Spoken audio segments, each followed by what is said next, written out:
I want everybody to want it. I want everybody to want it. And as we say right now in science education, science every day in every grade. So that's what I'm working toward.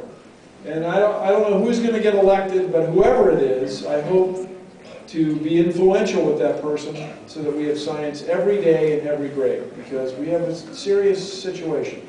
Everything you can do to push us in the right direction is good. Why? I did hear about that movie Expelled, and I think it's stupid. And then get in an argument with somebody or nudge him or her to be thinking scientifically. Nudge. Nudge. Don't open fire. Penultimate question. Penultimate.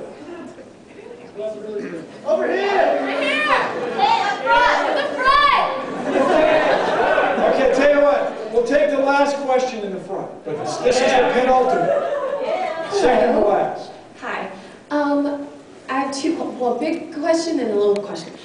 First one is, you didn't mention at all Al Gore and his I love his Al Gore. workings towards. So no, just tell you, that's the upside. That's the upside. Do you, the downside is you go into the grocery store. Hey, you're Bill Nye. Will you sign my grocery bag?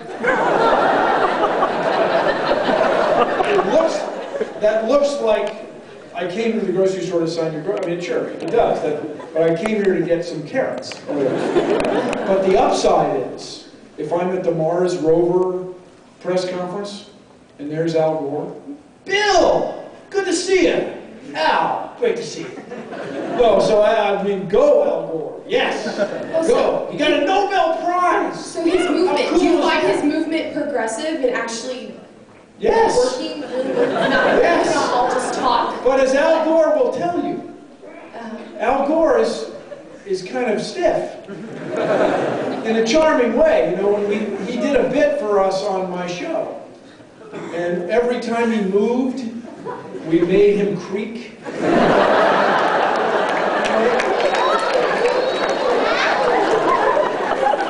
So Dr. Gore is trying to pass the torch to you guys.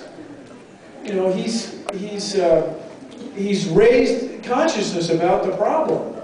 But you can't go to Dr. Gore and say, hey man, well, you know, where's my car? I mean, he is doing wonderful work, but he's not the future of science and engineering, especially, that are going to address these problems. And he, right now, is not the political future of that, right now.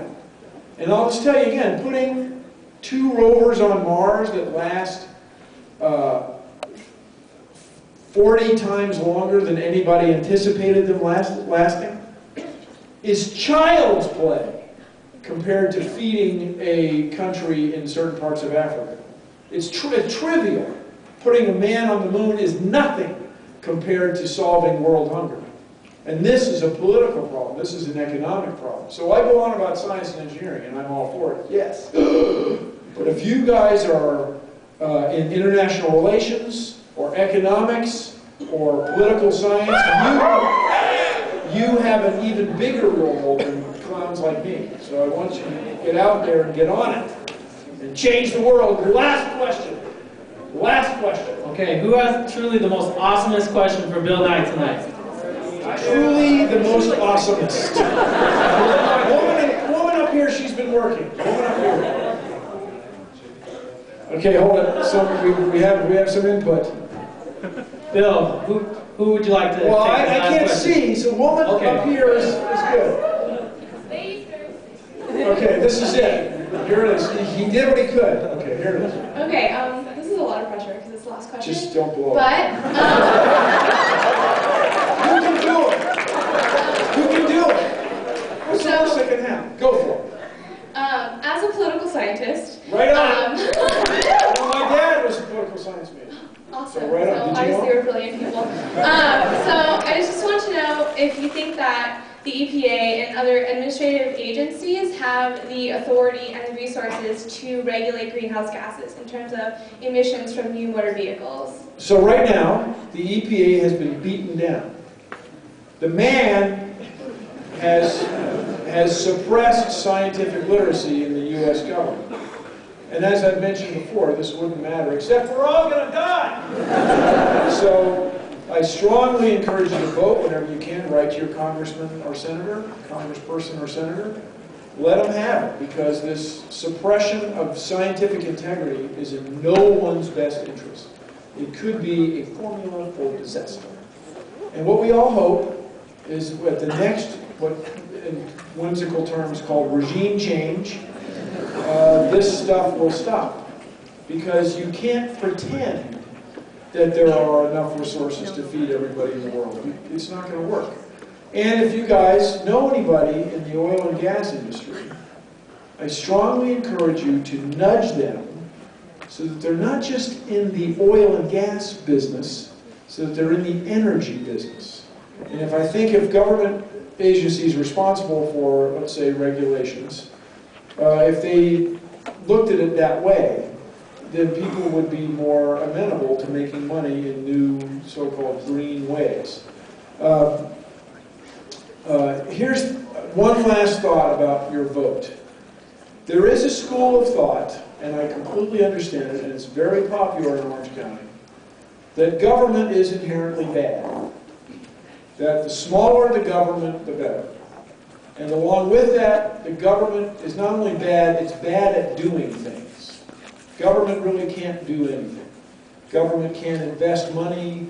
Government can't tell farmers what to plant. Government can't do it. But there's another school of thought that's maybe not that way. That instead, government is like a machine. And this is the famous quotation from Albert Einstein is, a theory, like a machine, should have no unnecessary parts. It should have all the parts it needs, but no more. Well, my claim right now, and this is not extraordinary, is right now our government has too few parts. The checks and balances are not checking and balancing. And so, government, I claim, is not inherently bad, but it's not inherently good either. Government is made of us. People make governments, people make corporations, people make any organization. And it is the power of humans in corporations, organizations, and government that, well, dare I say it, allow us to change the world. Thank you all very much.